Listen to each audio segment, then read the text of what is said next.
Good morning, good afternoon, good evening, wherever you are. In today's video, we will look at three things that will help you in the recent farm visit I did with Ahenfie on your farms. We noticed three things that we know or we think is going to help you if you're considering your next rabbit venture. So you might be a farmer who is considering to go commercial, or someone who is just watching on the sidelines who thinks that rabbit farming is a thing you would want to try, right? Primarily, this video will be for people living in Africa and in the Caribbean and maybe some parts of Asia. And so, without much ado, let's go straight into it. I'll be talking primarily about the environment which constitutes the climate, which is coming into ventilation in a bit because it's all connected. And I want to take your mind on it to show you something. I will also be talking about the feeding and also water.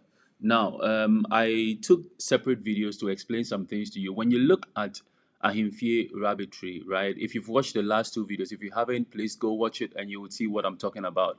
Look at the type of environment they have. They have a vast land. It's several acres. I asked Mr. Bright, but I didn't want to disclose it. But you can see how broad and vast the land is, right?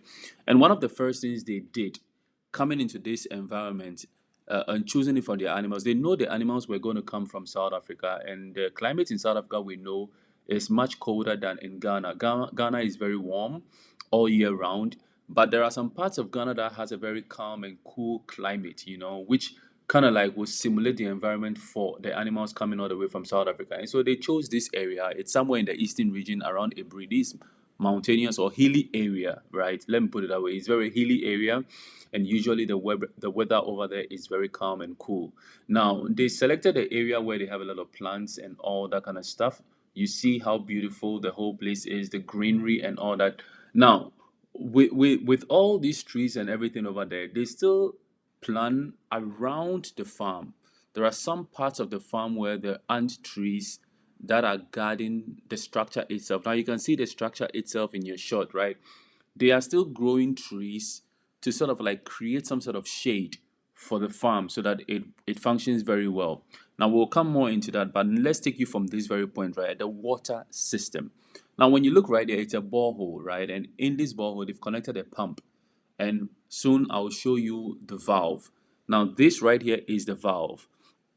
They turn on to close, pumping water from the borehole I just showed you, running through a trail right here. And so you look at this black pipe laid down there. That is what the pump takes the water through, and then it's laid down straight. So you see Tofik, who is the farmhand over there, showing me how it is laid down right onto or right into the building, how it is incorporated into the building, right? And so it's very essential knowing what type of water you want to give the animals. They chose to go with borehole.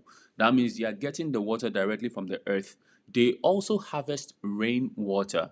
Now I will show you example of the rainwater over there, for example in these jerry cans right here in your shot. But most importantly, you would see how the pipe is still being laid right there, and it links into the farmhouse itself. We will get to the place soon, which takes you to the main water storage unit for their farm, which is the poly tank.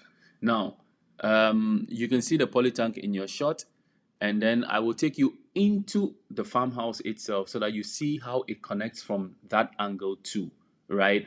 Now, inside, this is how it looks like. You would see that the water connects over here from the tank, so it comes directly from the earth. That means they are giving the animals natural water. So if you're there and you're thinking, what sort of water can I give my animals, this is one way you can go. It is expensive, but of course you are not going to pay Ghana water, so or you're not going to buy it from the state or wherever you live or from the city, right? So this is the line. It goes directly overhead, the pipes, and then it connects to these black tubes over here. This is the automatic water system, and the animals can just take it directly. Now, one thing I didn't notice on the farm, which is an addition anybody else can do, is a filter system.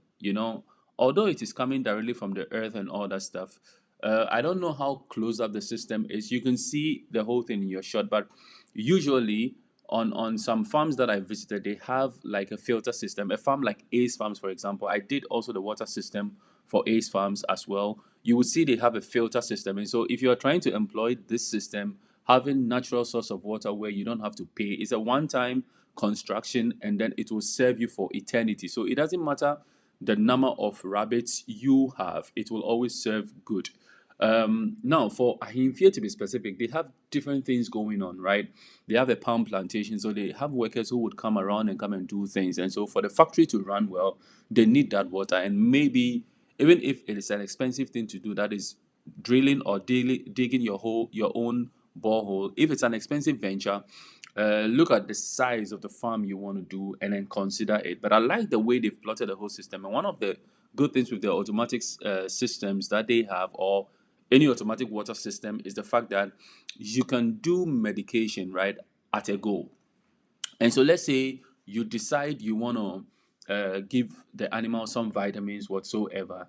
You can always run it through their water system. And it's also one thing I haven't really seen over here on the farm, is that you can say it's only one poly tank, right? And so there is no auxiliary one where I would say they can put medication in and pass it on. Maybe I would have to ask Mr. Bright to tell me. But if you're watching this video, consider a filter, consider also another auxiliary sort of tank where you could run water into, just for medication purposes. But I understand, because Ahenfie Rabbitry don't do medications. The only thing they do is ivermectin, and those ones are injectable, right? And so I understand it from that perspective. They don't do any medications at all. But if you are someone who wants to run a farm where you primarily want to provide medication to the animals, and all, then it will be a good thing to think about, the third point, which will be feeding. If you check the environment I showed you earlier, they were able to grow grass. They've grown brachiaria grass, and this is what they are using on the farm and feeding the animals and making sure that they get what is worth. You have to plan ahead of time. What environment are you choosing? What do you have available to you? What is the how do you call it, the advantage that this area brings to you? And that is what you need to bring along to make sure that your farm survives. These are the important things. You have brachiaria grass growing over there, as well as they have palm plantation. So in the event they want to make their own feed, they know exactly what to do. They know exactly what to do. They can choose whichever grass to grow, and all these things will help you, because if you want to go into commercial rabbit farming, it is very essential to cut down on cost. And one of the sure ways you can cut down on cost is to control your own feed. You produce your own feed. It helps you cut down on cost, but it also helps you to manage and produce quality. As to you tweak things, you work on things to understand what it is that you really want to give your animals on the farm. These are things that only you can do and provide for your farm. And so it is very imperative that whenever you're doing this type of things, you should consider the environment, which is the climate. Now, when you look at the way the whole structure has been built, it is very arid. They are practicing the indoor system of farming, but you can also see that there is a wire mesh around, which allows air to come in. And with the trees, with the conducive environment they have over there, it helps and makes everything beautiful. Now, whilst I was in there, it never felt hot. In fact, the whole day was very cool. But I presume, or I assume, that even on a hotter climate, on a hotter day, right, it's not going to be warm inside. The only thing that might make it a bit warm inside is the choice of roofing sheets that they have. It's those aluminium types which can also absorb a lot of heat like that and just bring it down. But then they have the whole space being airy, from how they've constructed it. From the bottom up, you have the concrete, and then at the very top, you have the wire mesh all around, which allows air to flow in from all angles. This is something that a lot of people don't think about when you are constructing or building this type of cages or this type of farms. You need to consider the line of breeze or the flow of breeze, right? Go onto the property yourself, check how everything is paced out, and then check the line of breeze, and then you can know how to really position yourself and put all these things in a very, very good way. So these are the three things that I noticed on their farm that I decided to take a video so that you can have a look at it and learn something for yourself, because it is actually a good thing.